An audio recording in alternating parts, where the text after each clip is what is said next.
She stood at the window with her phone out, photographing my dying father like he was a code violation. When I told her he only had weeks to live, she looked me dead in the eyes and said, "Then maybe that's your motivation to hurry up and move him." I felt my blood turn to ice. This woman, this HOA president who had never once shown an ounce of human compassion, was treating my father's final days on Earth like an inconvenience to her precious neighborhood aesthetics. But she had no idea what was coming. She had no idea that her cruelty was about to be broadcast to the entire world, that her harassment of a dying man would cost her everything she held dear, and that by the time this was over, she would be the one begging for mercy from the very community she had terrorized for years. My name is Mark Harrington, and this is the story of how one heartless HOA president tried to remove my terminally ill father from his own living room, and how the entire neighborhood rose up to destroy her. Before I get into what happened next, I need you to understand something. My father was not just some random old man. He was the heart of our family. He was the man who worked double shifts at the factory for 30 years so my sister and I could go to college. He was the man who never missed a single one of my baseball games, even when he was so tired he could barely keep his eyes open. He was the man who taught me how to change a tire, how to treat a woman with respect, how to stand up for what's right even when it's hard. And now he was dying, pancreatic cancer, stage 4. The doctors had given him maybe 2 months, and that was being optimistic. When they told us the news, it felt like someone had reached into my chest and squeezed my heart until it stopped beating. My mother had passed 5 years earlier, so it was just me and my wife Sarah taking care of him.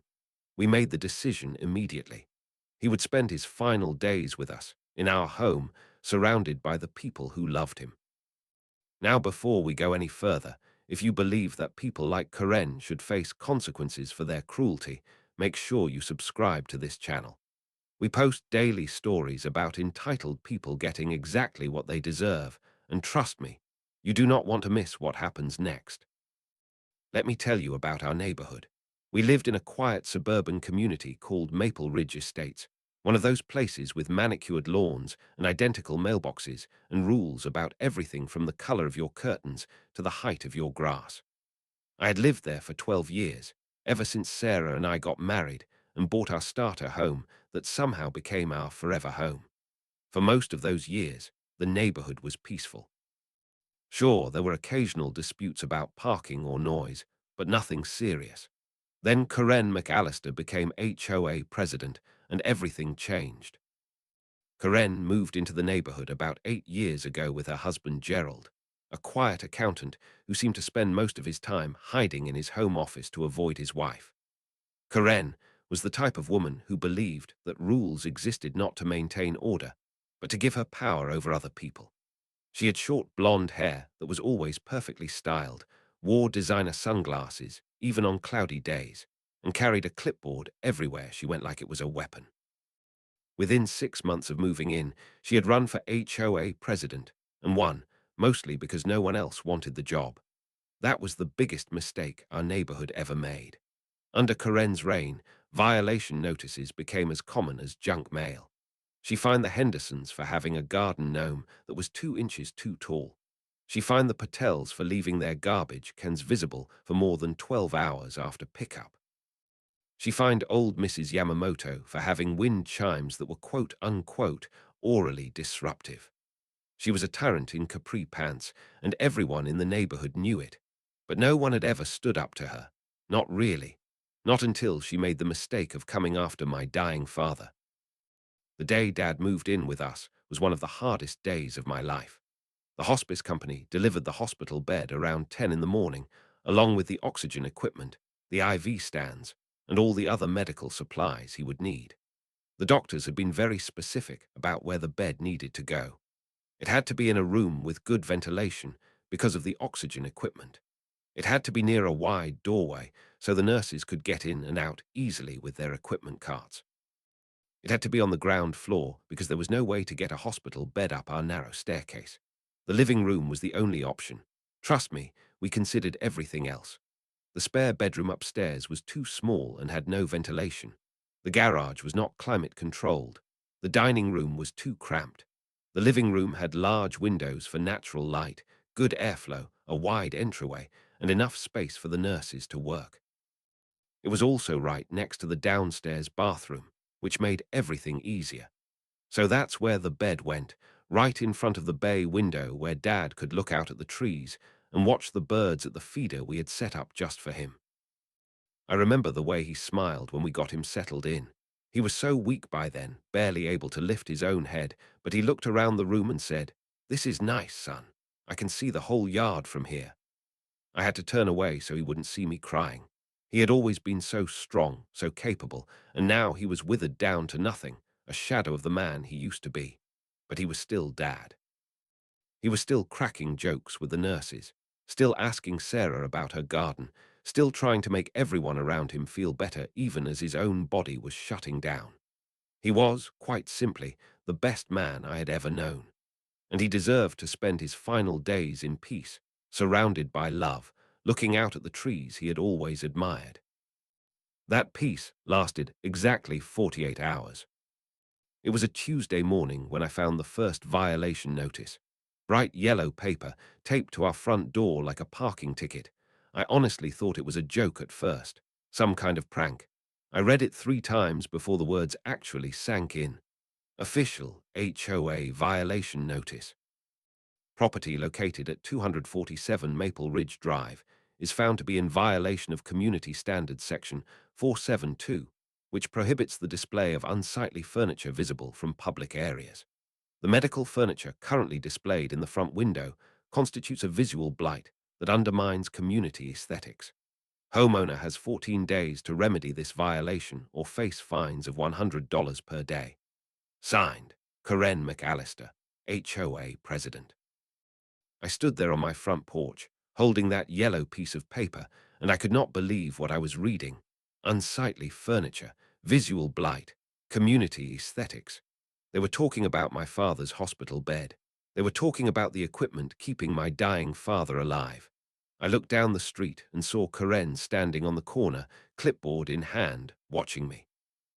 She was wearing her usual designer sunglasses and had her lips pressed together in that thin, smug line that passed for a smile on her face.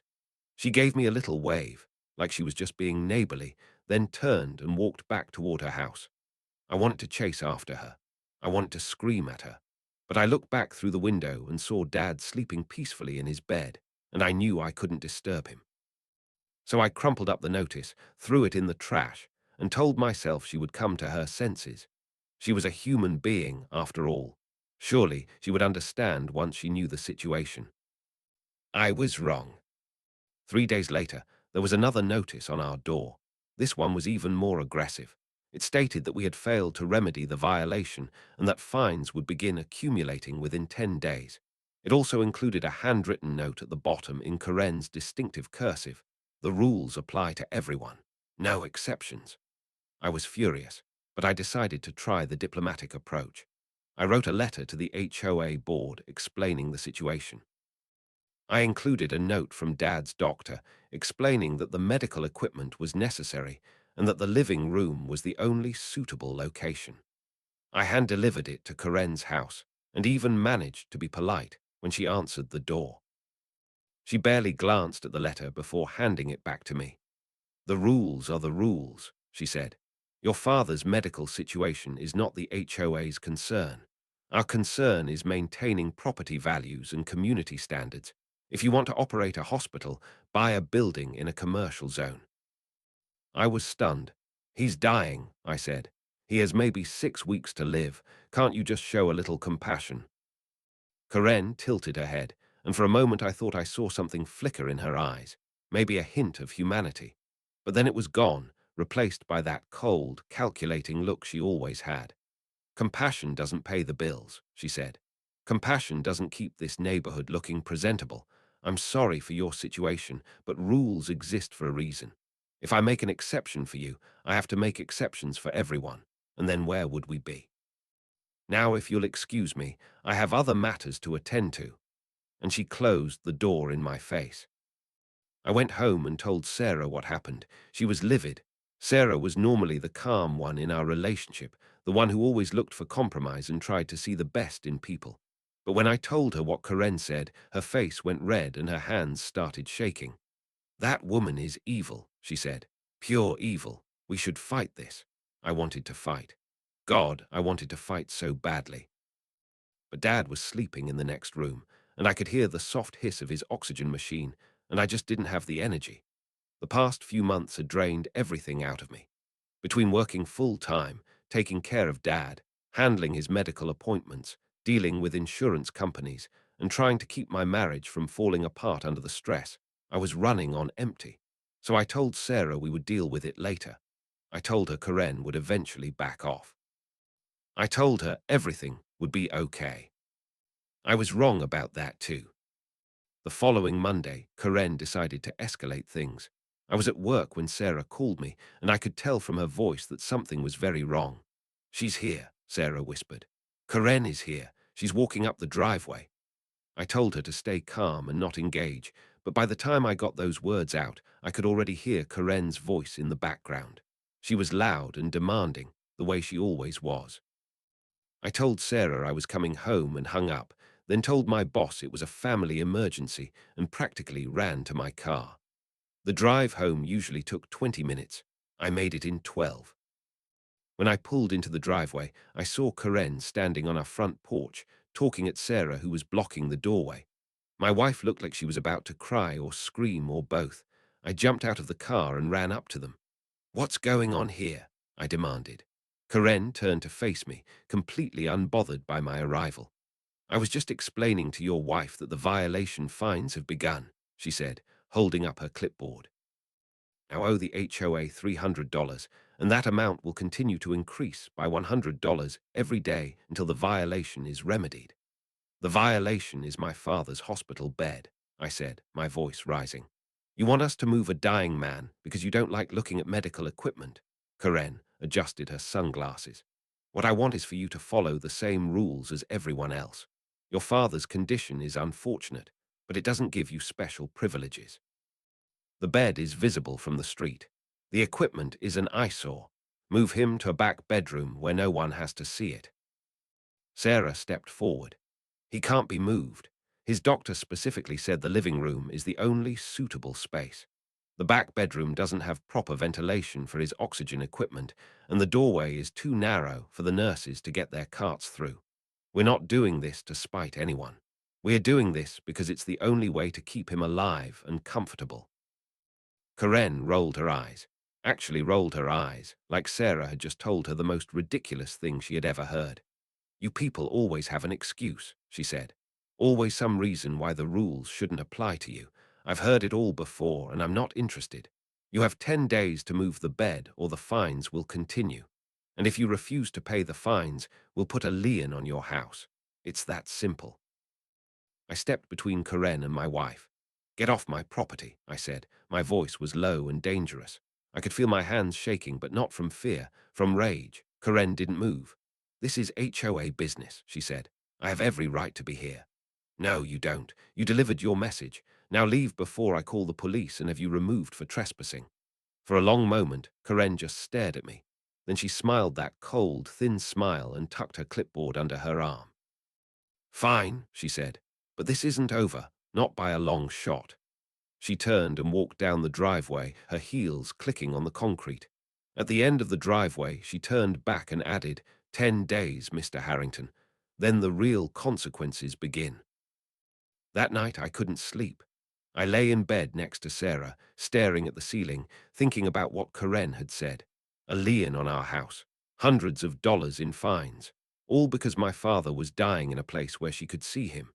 It felt like something out of a nightmare, something so absurd and cruel that it couldn't possibly be real. But it was real. Karen McAllister was really trying to force us to move a terminally ill man, to uproot him from the only safe place he could be, just because his hospital bed offended her delicate sensibilities. I got out of bed around 3 in the morning and walked downstairs to check on Dad.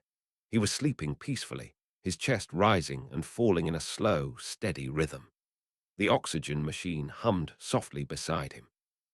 In the dim light from the street lamp outside, I could see the outline of his face, the same face that had watched over me my entire life. He looked so small now, so fragile. I sat down in the chair next to his bed and took his hand. It was cool and thin, the skin papery and loose. I held it gently, afraid I might hurt him, and I whispered, "I won't let her do this to you, Dad. I promise." The next few days were tense. Karen continued sending violation notices, each one more threatening than the last. She started CCing the entire HOA board on her letters, clearly trying to build a case against us. She also began making appearances on our street at odd hours, walking past our house with her clipboard, sometimes stopping to take notes or photos. It felt like we were being watched, constantly surveilled by someone who wanted us to fail. Sarah started keeping the curtains closed most of the time, which broke my heart because Dad loved looking out at the yard. But we didn't know what else to do. We felt trapped. Then came the day that changed everything. It was a Saturday afternoon, and I was in the living room with Dad, helping him eat some soup. He could barely hold a spoon anymore, so I had to feed him slowly, carefully, making sure he didn't choke. We were talking about baseball, his favorite topic, debating whether the current team would make the playoffs. He was saying something about the pitching rotation when I noticed movement outside the window. I looked up and saw Karen standing on our lawn, right in front of the bay window, cupping her hands against the glass and peering inside. She was staring at my father's bed with an expression of pure disgust, like she was looking at something offensive. Then she pulled out her phone and started taking pictures of my father, of his medical equipment, of everything. I set down the soup bowl and told Dad I would be right back.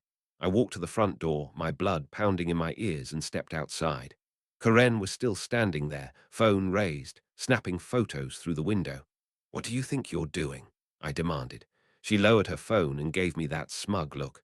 "Documenting the violation," she said. "I need evidence for the board meeting next week. They're going to vote on whether to escalate enforcement measures." "You're taking pictures of my dying father through his window," I said. "Do you have any idea how sick that is?" Karen shrugged. "If you don't want people looking, move him to a room where he can't be seen. It's really very simple." I took a step toward her. "My father has weeks to live, maybe days. He can't be moved without risking his life. His doctor has explained this. The hospice nurses have explained this. Everyone has explained this. Why can't you understand?"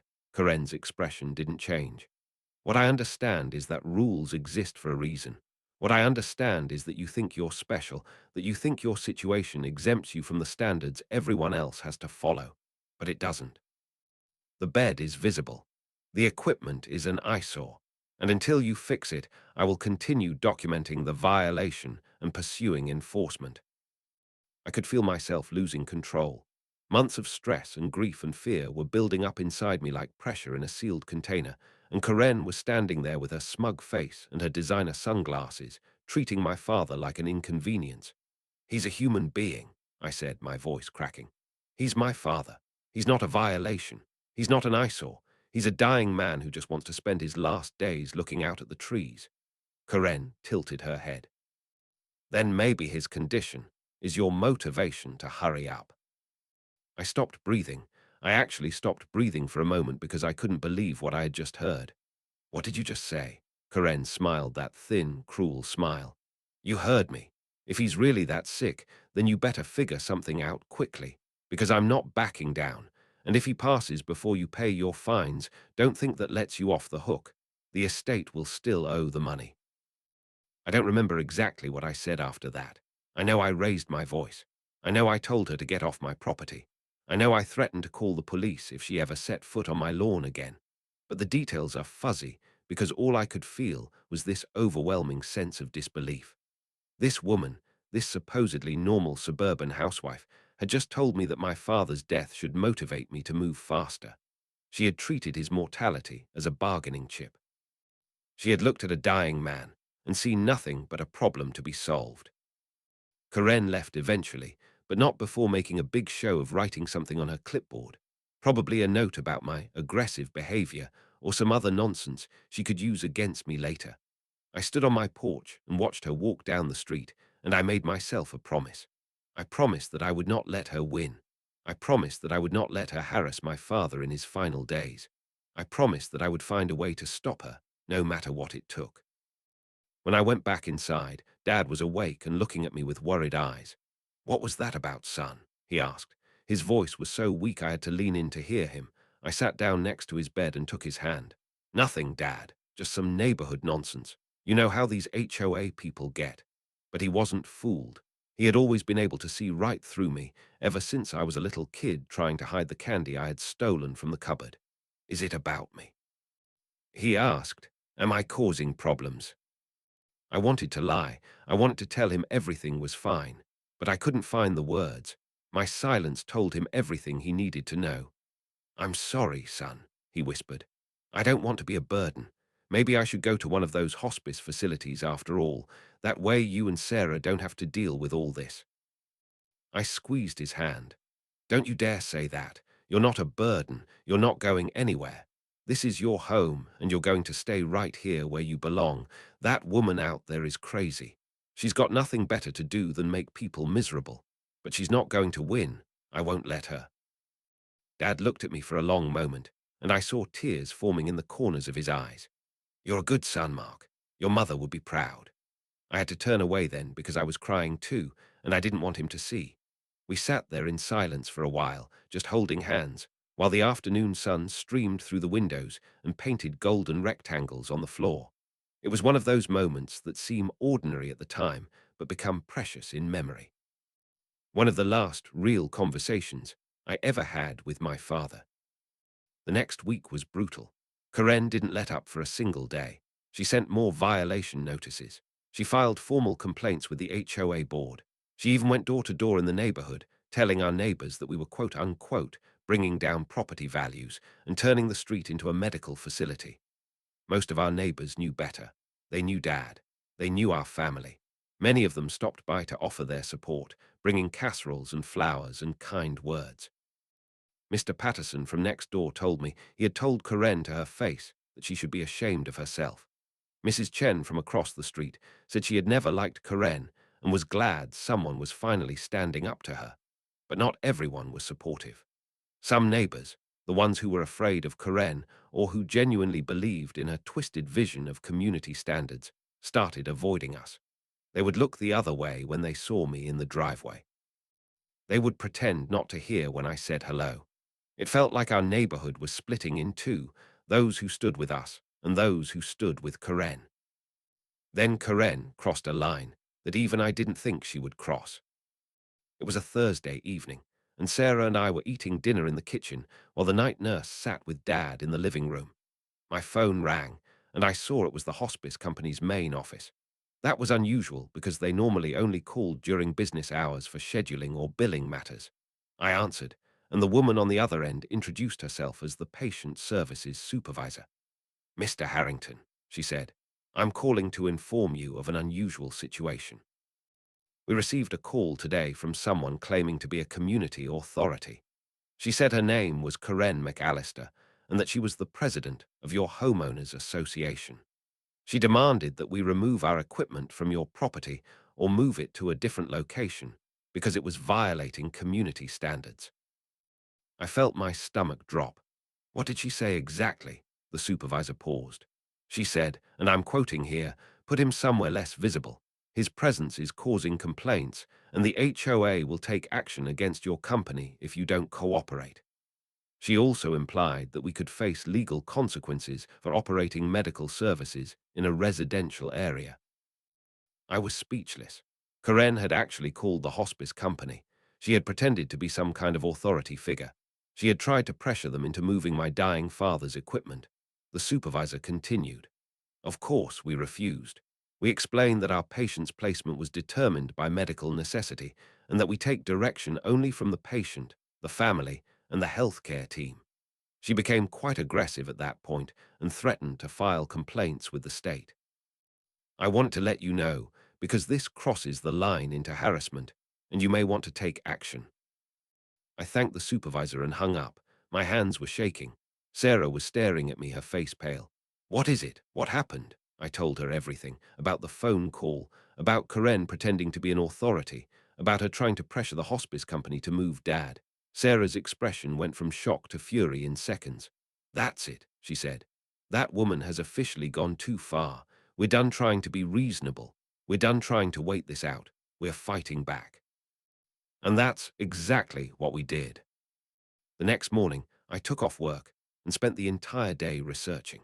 I learned about the Fair Housing Act and how it protects people with disabilities from discrimination, including in HOA matters. I learned about the Americans with Disabilities Act and how it requires reasonable accommodations for medical needs. I learned about state laws regarding harassment and interference with medical care. I learned that what Karen was doing wasn't just morally wrong, it was potentially illegal. I also started reaching out to people.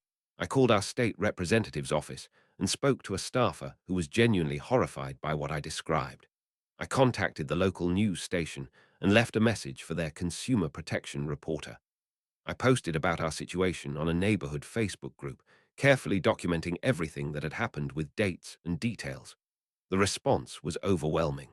Dozens of neighbors commented with their own stories about Karen's bullying. Some of them shared experiences I had never heard about, like the time she had threatened to fine a family for having a ramp installed for their wheelchair-bound daughter, or the time she had tried to force an elderly couple to remove the safety railings on their front porch. It became clear that Karen had been terrorizing this neighborhood for years, and people were ready to see her stopped. I also did something that would prove to be crucial. I went to the hardware store and bought a simple outdoor security camera, the kind you can set up in about 10 minutes.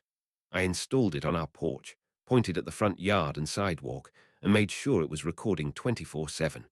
If Karen was going to come to our property and harass us, I wanted evidence. Clear, undeniable evidence that no HOA board could ignore. I didn't have to wait long. 3 days later, Karen showed up again. It was early evening, just after the day nurse had left and before the night nurse arrived.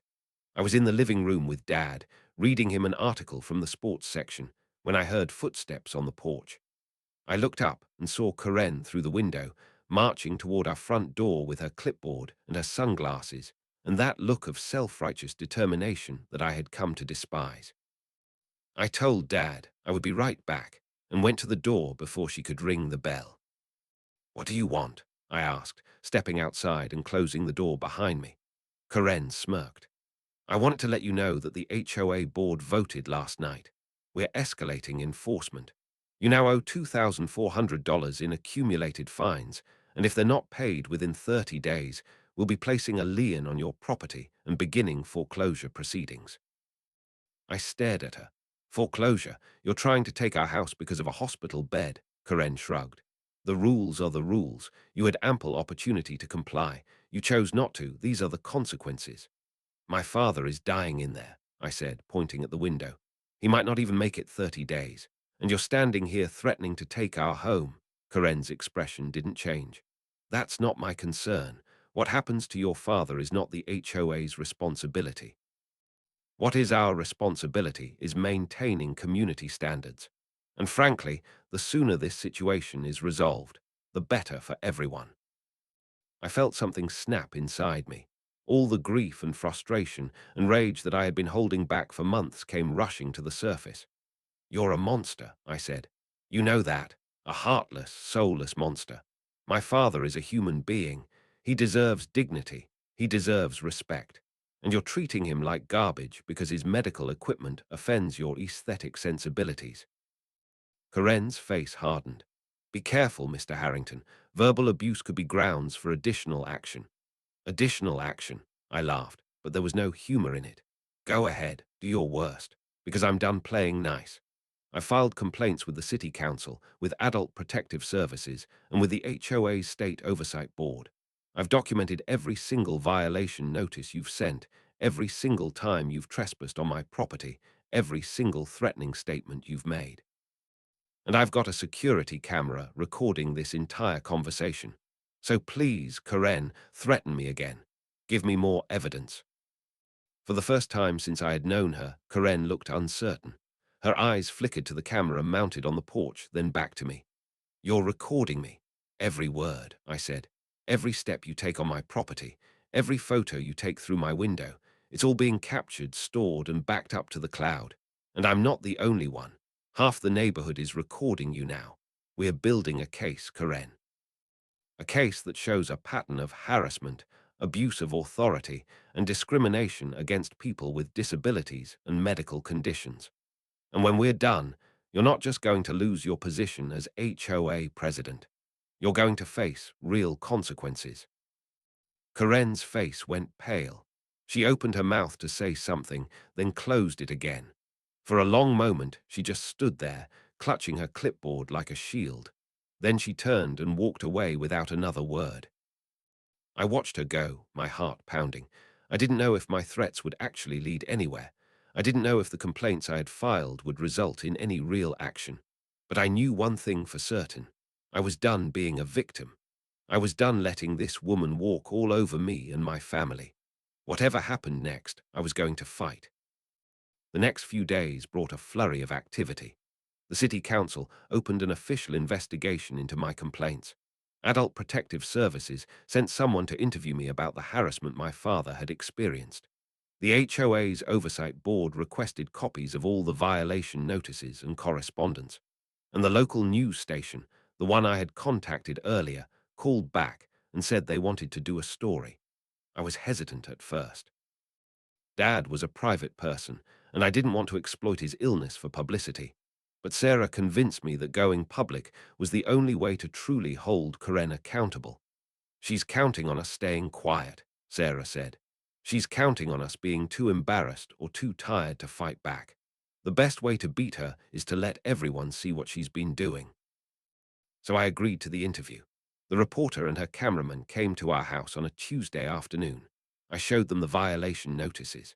I showed them the security camera footage of Karen taking pictures through our window. I played them a recording of the hospice supervisor describing Karen's phone call. And I let them film my father lying in his hospital bed, looking out at the birds in the yard, while I explained that all he wanted was to die in peace. The reporter was visibly moved. When the interview was over, she told me that this was one of the most egregious cases of HOA abuse she had ever seen. The story aired 3 days later. It was the lead item on the evening news, and it was devastating for Karen. The reporter had done her homework.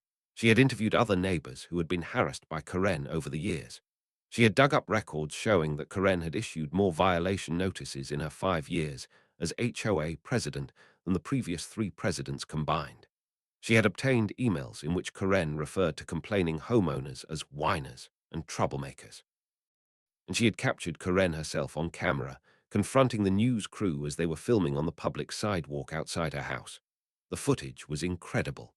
Karen came storming out of her house, screaming at the cameraman to stop filming, insisting that this was a private neighborhood matter and that the media had no right to be there. When the reporter asked her about the hospital bed violation, Karen's face went red and she shouted, "I don't care if he's dying. Move him." The words hung in the air for a moment before Karen seemed to realize what she had said. Her face went from red to white, and she turned and ran back into her house, slamming the door behind her. That clip went viral. Within 24 hours, it had been shared thousands of times on social media. People from all over the country were commenting, expressing outrage at Karen's behavior and support for my family. News outlets picked up the story and ran with it. Heartless HOA president tries to remove dying man's hospital bed became a national headline. And Karen McAllister, who had spent years building her petty little kingdom of rules and fines and intimidation, watched it all crumble around her. The blowback was immediate and overwhelming. Karen's personal information was shared online by angry strangers, and she started receiving threatening phone calls and emails. People showed up at her house with signs protesting her cruelty.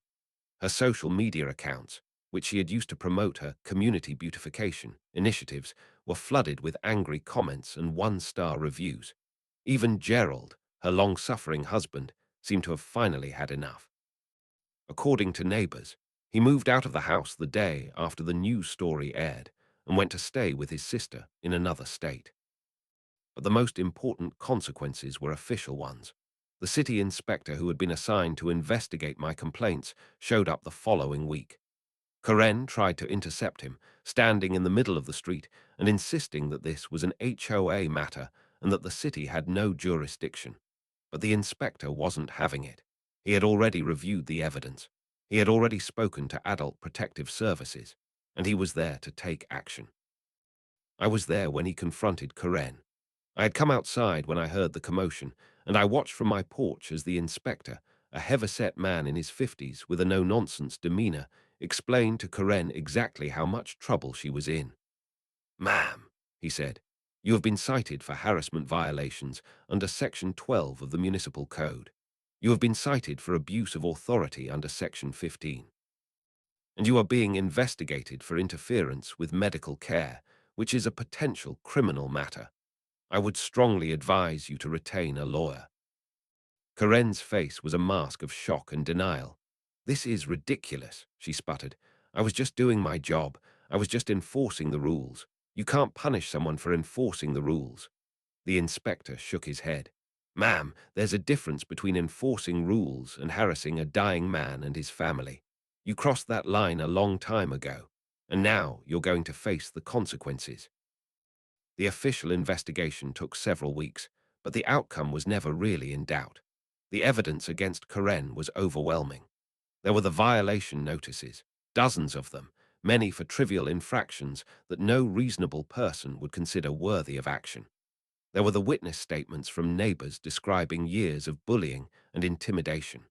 There were the recordings of Karen threatening our family and taking pictures through our window. There was the hospice supervisor's testimony about Karen's phone call. And there was that viral video clip in which Karen screamed to the world that she didn't care if my father was dying. The HOA's oversight board acted first. They held an emergency meeting and voted unanimously to remove Karen from her position as president. They also rescinded all the fines that had been levied against our family and issued a formal apology on behalf of the association.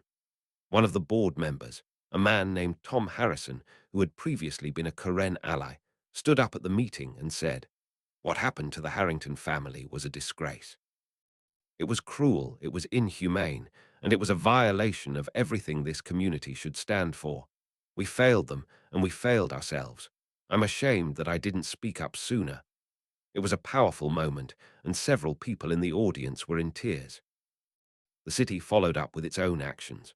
Karen was officially cited for harassment and abuse of authority, which carried fines of several $1,000s. More seriously, the district attorney's office opened an investigation into potential criminal charges for interference with medical care. I don't know if those charges were ever filed, because by that point, Karen had become something of a recluse.